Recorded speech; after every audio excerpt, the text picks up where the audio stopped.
Assalamualaikum warahmatullahi wabarakatuh. Infeksi luka operasi atau surgical site infection adalah infeksi pada luka operasi, dan ini merupakan salah satu komplikasi utama pasca dilakukannya operasi. Salah satu faktor yang dapat mempengaruhi infeksi luka operasi adalah sifat operasi atau derajat kontaminasi operasi. Dalam arti kata, semakin tinggi derajat kontaminasi, maka angka kejadian infeksi luka operasinya pun akan semakin tinggi. Saya sudah jelaskan mengenai sifat operasi atau derajat kontaminasi operasi di video sebelumnya.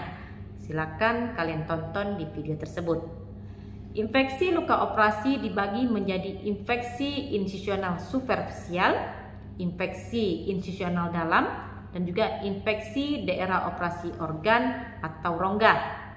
Sekarang saya akan jelaskan satu persatu, dimulai dari infeksi insisional superficial. Infeksi ini terjadi dalam waktu 30 hari pasca operasi dan hanya meliputi pada area kulit dan juga subkutan atau jaringan lain di atas fasia.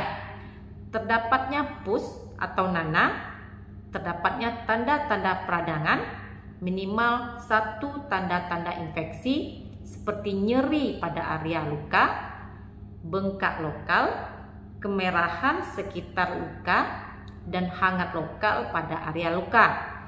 Kecuali jika diambil sampel biarkan nananya dan hasilnya negatif.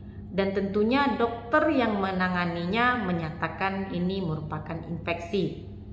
Dan jika sayatan terbuka dan infeksi akan terbatas ke kulit dan juga jaringan subkutan, maka kamu mengalami infeksi insisional superficial.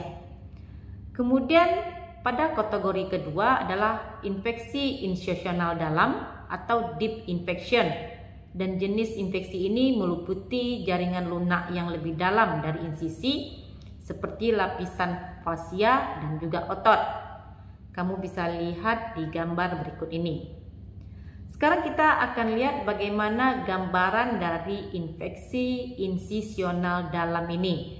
Apakah ada perbedaannya dengan infeksi insisional superficial? Pada infeksi jenis ini, infeksi terjadi dalam waktu 30 hari pasca operasi atau sampai 1 tahun pasca operasi jika ada implan berupa non-human derived implant atau implan yang bukan berasal dari manusia seperti pemasangan mesh pada hernia atau pemasangan pen pada patah tulang dan lain sebagainya. Dan infeksi jenis ini melibatkan jaringan lunak dalam yakni fasia dan juga otot. Kalau infeksi insisional superficial hanya sebatas kulit dan juga subkutan. Gejala lain dari infeksi ini terjadinya drainase purulen dari insisi dalam, tetapi bukan dari komponen organ tempat operasi. Insisi luka mengalami dehiscence secara spontan atau dibuka secara sengaja oleh ahli bedah. Pasien demam lebih dari 38 derajat Celcius atau mengalami nyeri lokal. Jika kamu mengalami salah satunya, maka ini disebut infeksi insisional dalam, kecuali hasil biakannya negatif. Kemudian terdapatnya abses atau infeksi lainnya yang melibatkan insisi dalam yang diperiksa secara langsung atau saat pembedahan ulang atau dengan pemeriksaan histopatologi atau radiologi. Dan tentunya dokter yang menangani menyatakan terjadinya infeksi. Maka jika kamu memiliki salah satu dari hal-hal tersebut di dalam otot atau kompartemen fasia dan terjadi pada 30 hari untuk beberapa prosedur, maka kamu mengalami infeksi insisional dalam. Dan sekarang mari kita lanjutkan dengan infeksi ruang organ. Jenis infeksi ini mirip dengan infeksi insisional dalam.